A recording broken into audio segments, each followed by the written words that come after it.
how to create a subscript or superscript in Canva. So if you want to create a subscript or superscript in Canva, then what you need to do is you just need to simply open up your Canva. You can go with your browser and go with canva.com. And after opening, make sure to log into your account and go with a document or just go with a project.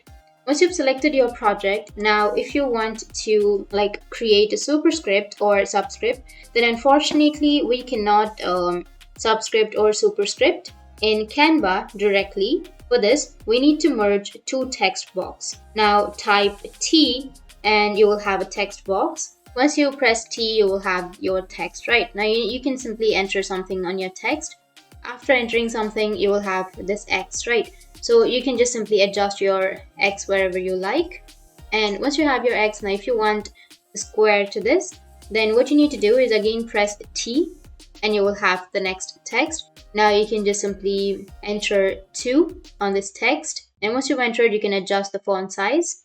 After that, adjust it wherever you like. Like for example, if you want the X square, then you can adjust it like this. And if you want to move this both at once, then you can select these two and go with group. Now if you move, then the both items will be moved. That's how you can create subscripts and superscripts in Canva. And if you have any questions, feel free to comment below. Thanks for watching.